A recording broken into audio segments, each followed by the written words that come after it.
Vacances agricoles patriotiques ñu dem xooli tool yi Matar Sène délégué général à la protection sociale et à la solidarité nationale daaw demoon nañ ci tool yi gis tool yi ni mu yànjee woon ren ñu dem jéem a xool Matar lan lay waajal fekk nañ fa ki nga xamante ne nii mooy l'honorable député Alioune Sène dafa ñu tuuti jeunesse su tool bi ak bëgg-bëgg bi ñu am ci souveraineté alimentaire. lii dafa am koo xam ne nii ndaw la muy Matar Sène mu lancé ko ay woon fii ay at ci ginnaaw mu nekkoon loo xam ne nii le président Ousmane Sonko moo amoon gis-gis boobu ñun nag en tant que ay patriote ca booba ñu accompagner woon ko ñu gis ne ñeenti at après ñu dellusiwaat fii ci tool bi ñu ne kat waruñu xaar rek ba nawet bi tàmbale ñun ñu ñëw dañu teel a gàttandu ànd ak le délégué général muy Matar Sène ànd ak aussi des responsables yoo xam ne nekkuñu sax au niveau de Pastef mën naa ci citer Adja Adama Daf bi nga xam ne moom mooy responsable tabax bu Boubacar Camara kon ñun ñu gis ne kat li ngay dundee nga koy bay dafa am solo te ñun ñu gëm ne bi ñu ñëwee ci tool bi gis nañ fi ay meññeef yoo xam ne nii ci ay sax garab yoo xam ne ku tudd ne am na njaareem tey nga ne amu fi parce que gis nañ fi garab gu ñuy wax teg mu bokk ci variété yu am solo yoo xam ne ni menuisier dañ koy soxla gis nañ fi ay garabu màdd gis fi yeneen garab yoo xam ne nii vraiment tey ñun dañuy am yaakaar ne souveraineté boobu mën na am fii Sénégal. dañuy boole ñaar yëpp gis ngeen garab yi fi nekk mais nawet bi aussi dañ fiy def gerte dañ fiy def nu mu tuddati ñebbe dañ fiy def dugub loolu lépp patriote yaa ngi nii dañ fiy bay aussi dañ fiy def lu ñuy wax sésame dañ fiy def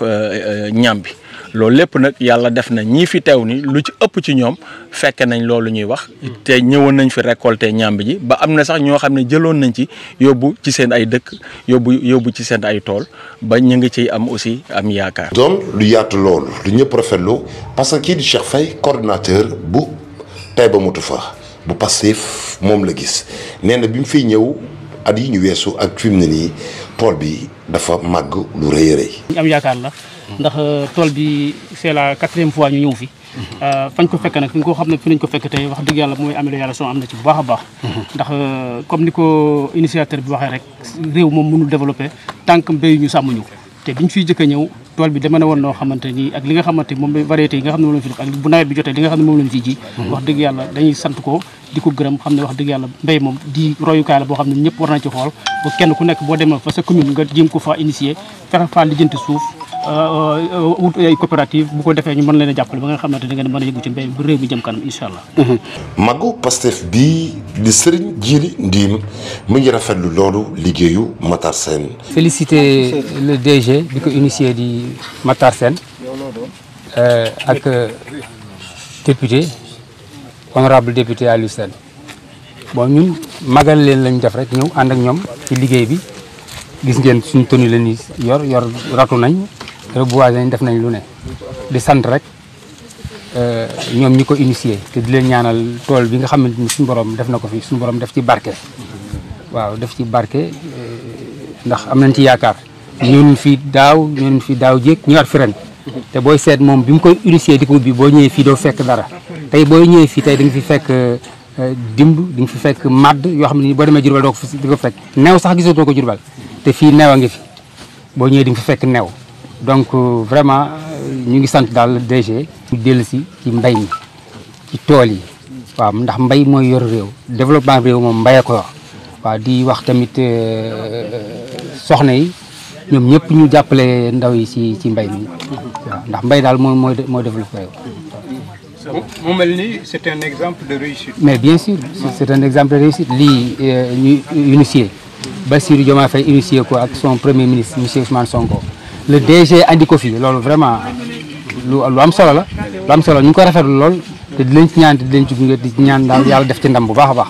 kii di Khadim Ndiaye di coordonnateur Pastef bu Kër Ngalgou en même temps chargé de la massification moo ngi di kalaat ci technique gu bay yi ak njëriñu bay lu mu doon. technique culturelle mooy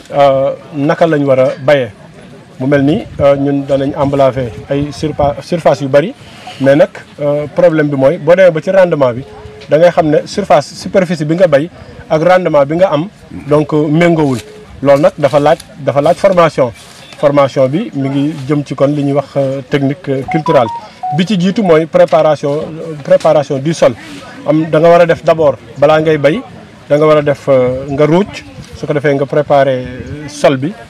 dindi herbe yi dindi vraiment lépp li nga xam ne nii booy bay daf lay gàllankoor mais aussi ñu def labour parce que bu dee dugub soxla na nga labourer suuf si bu fekkente ne yenn mbay yi nga xam ne moo gën a oyof lu mel ni sésame ak yeneen ñebbe soxla aussi même bu fekkee labour bi dafay léger du profond soxla na nga def labour soo defee labour aussi suuf yi ku ne xam ne taxatu koo am noonu doole. kon li gën ci accompagner suuf si mooy nga defar engrais naturel. engrais naturel nag mi ngi ci kër yi lépp li nga xam ne nii ay ñax la ak leneen ci kër yi dañu koy def ci compost nga def ko ci benn lu mel ni kàmb wala ay gittax ak yooyu dañ koy dajale soo amee ndox nga sotti ci soo amee doomu taal nga sotti ci saa boo demee ba dugal sa loxo mu sedd xamal ne décomposition bi pare na mun nga ko jël nga yóbbu ko si tool yi parce que tant que yaa ngi dugal sa loxo mu tàng loolu baaxul ci suuf si toujours am na ay micro-organismes yuy dund ci suuf yooyu boo ko yóbboo loolu mooy gàllankoor gàncax yi kon li ngay xamee ne compost bi nga préparé baax na mooy boo dugalee sa loxo ci suuf dafay sedd su boobaa mën nga ko jël nga yóbbu ko ci tool yi ñi nga xam ne nag amuñu peut-être moyen boobu parce que loolu li muy laaj tonnage bi muy laaj par hectare dafa bëri mais mën nañu accompagner suuf si aussi par engrais parce que 6-20-10 bi dañ koy def ci engrais ci suuf gàncax yi su fekkee gàncax bu ndaw la soo demee ba gàncax yi xaw a mag mën nañ ci def 15-15 soo demee ba muy waaj a dijj nga xam ne yaa ngi jëm ci floraison ak maturation mën nga def urée loolu mooy waajal suuf si mais tam am na beneen technique culturelle parce que tey jii ñun dañuy jël li ñuy wax tooba mooy poquet en français dañuy jël benn tooba dugub ñu def ci lu mat juróomi dugub loolu c'est pas recommandé benn poquet da nga ciy def 3 graines de mil bu fekkee sésame bi aussi c'est la même chose soo demee ba nga xam ne yaa ngi wolli nga xam ne am nga garantie ne lii dana jàll li ñu gën a soxla mooy nga bàyyi fa benn au maximum nga bàyyi fa ñaar loolu su màggee bu defee talage bu tojee benn bi rek mën na génn 16 épis yoo xam ne yëpp dafay mat lu mu bon dana nekk 80 centimètres à 1 mètre te gousse bi épi bi dina fees am na variété yu ñuy bay lu mel ni le 1000 SL 423 le 1000 Thialak 2 le 1000 Suuna 3 yooyu c'est des variétés recommandées mais fii ñu toll nii variété 1000 bi gën a baax mooy le 1000 SL 423 espacement bi aussi war nañ ko respecter diggante tooba ak moromam mooy li ñuy wax ligne yi mooy poquet mooy tooba ci français diggante tooba ak moromam war na def minimum 80 centimètres 80 baax na 90 baax na mais 1 mètre maximum moom aussi baax na loolu mooy diggante tooba ak moromam mais diggante tracé aussi ak moromam war na jël loolu moo taxoon technique yu njëkk yi ñu ko doon wax kii da nga koy karale ñu koy wax radionneur technique yooyu moom moo gën champ bi dina aéré aussi parce que tooba moom saa bu sëkkee li muy meññ bereer lañ koy wax en wolof su ko defee du mature non seulement épi bi du gudd pepp yi du dijji mais aussi du fees kon nañu respecter interlignes yi ak nombre de kii par poquet boo demee aussi si ñebbe bi c'est la même chose peut-être ñebbe bi mën nga def 30 sur 40 loolu baax na bu dee sésame bi aussi mën nga def 40 sur 30 mu am variété yoo xam ne ñu bari bu ñu ko jiwee du sax parce que xamuñu tam ba léegi li ñuy wax ci technique culturelle yi lu mel ni sésame am na profondeur boo xam ne boo ko dugalee du sax su fekkee suuf bi dafa tooy xepp aussi boo jiyee sésame du sax kon suuf bi bu fekkee tooyul wowul wala tooyaay bi taxu ko kii noonu ci ngay ji sésame bi aussi boo koy ji bu fekkee machine la ndëraan bi mooy li topp si ginnaaw roue avant yi doo ko bës parce que moom bu fekkee am na benn poids bu nekk ci kawam rek moom du mën a pousser pour génn bësi bi aussi la même chose noonu la mel ñuy ñaan nag nit ñi nañu dikkaat ci di bay bësi parce que bësi antioxydant la bësi fi mu toll nii boo ko dee consommé diabète du la yomb loolu je pense que ku dugg ci Google bi sax boo defee recherche bi di nga xam ne bësi moom dañ ko recommandé sésame bi aussi la même chose sésame bi léegi ñu ngi koy defar ci gâteau ñu ngi ciy defar ay diwkaay ñu ngi ciy defar vraiment hamburger loolu yëpp dañ ciy def ak sésame bi kon mbayu sésame bi te sésame actuellement mooy li nga xam ne nii bu dee rentabilité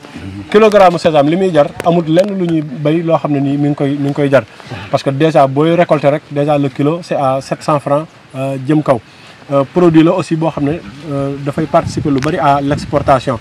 parce que boo demee au Japon kilogramme sésame ñu ngi koy jënd à 10 000 francs kon boo gisee boobu tam ndax mënoo nekk ci àll bi rek di bay looy dundee bay moom dafa bëgg a romb foofu léegi da ngay bay non seulement pour dund mais aussi da ngay bay pour am xaalis ñi ci àll bi amuñu beneen activité bu ñu def kon nañuy bay non seulement pour dundee je vais un peu revenir sur le 1000 SL 423 mu bëri ay avantages benn 1 hectare bi bu fekkee condition yi mu war a àndal yëpp am na ko war na mën a génne 4 tonnes à l'hectare te fii da ngay bay 4 tonnes boo ci amee 4 hectares boo ci amee 1 tonne nga yaakaar ne am nga dugub kon bu fekkee technique culturelle yi appliqué nañ ko variété yu baax yi wuti pré-base wala base wala R1 wala R2 loolu mooy semence mais bu xasee romb année yooyu rek loolu moom tuddatul semence. loolu moo waral léegi ñuy bay gerte li ñuy am ci rendement bëriwul parce que variété dafa am sésame bi ñebbe bi lépp ñebbe fi mu toll nii ñebbe bi gën a taxaw mooy ñebbe yaasin am na yaasin am na saam am na melax mais variété yooyu yëpp ñun xamuñu ko. may ñaan ñëpp nag nañuy dem ci recherche bi boo demee ISRA wala nga dem ci waa SEDAB waa UNIS ñoom ci variété yooyu la ñuy liggéey. bon li tax nag peut-être yooyu yëpp ñu xam ko mooy partenaire u SEDAB lañ ñun producteur de semence lañ. dañuy def des multiplications ñu gis ne daal baykat yi li tax léegi peut-être rendement yi tuuti. wala ba léegi autosuffisance àggaguñ ci mooy formation yi moo des.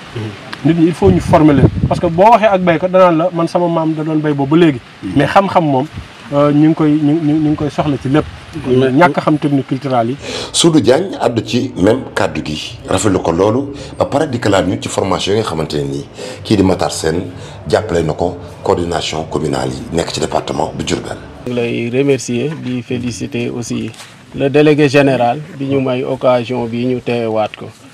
xam nga ne moom il travaille en parfaite collaboration ak communes yi. Il y a des nombres qui ont été formés pour dire exactement nombre bi ñaata la loolu moom dina xaw a jafe. Mais n'empêche pas on a débuté des formations dans les différentes communes. dans les cellules te loolu ku ko wax militant bi ku ko wax waa Pastef. daje bu am solo la woon nga xamante ni mooy tàmbali vacances agricoles patriotiques waaye ki nga xamante ne nii mooy Alassane Dieng fekk nañ ko fa di déglu discours am. Chers compatriotes, c'est avec un profond sens de responsabilité et un optimisme sincère que je m'adresse à vous aujourd'hui pour parler d'un enjeu fondamental pour notre avenir commun en vue de bâtir le Sénégal horizon 2050. Nous sommes à un tournant décisif de notre histoire. Notre pays a connu des avancées notables, mais aussi des défis considérables se posent à nous. La réussite de notre développement futur dépend largement de la participation active et consciente de chaque citoyen. L'engagement citoyen est le moteur de la démocratie, de la justice sociale, de l'innovation et de la cohésion nationale. Pour concrétiser cette vision, plusieurs axes doivent être prioritaires.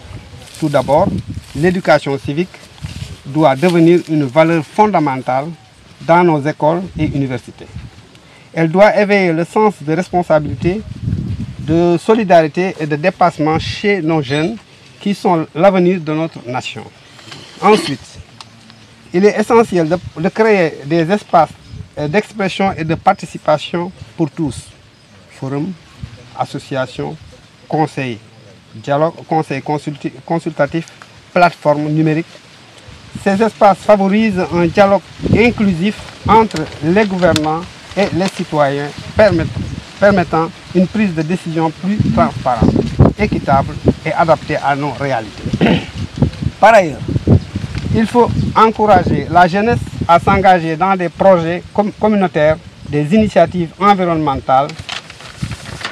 des programmes de développement local ou encore des activités culturelles. Leur énergie et leur créativité sont des atouts précieux pour relever nos défis futurs. Le leadership et l'exemplarité doivent également être encouragés chez nos responsables politiques, administratifs et communautaires. Leur engagement sincère inspirera la confiance et incitera chacun à jouer pleinement son rôle dans la construction de notre société. Enfin, le numérique et les nouvelles technologies offrent une opportunité unique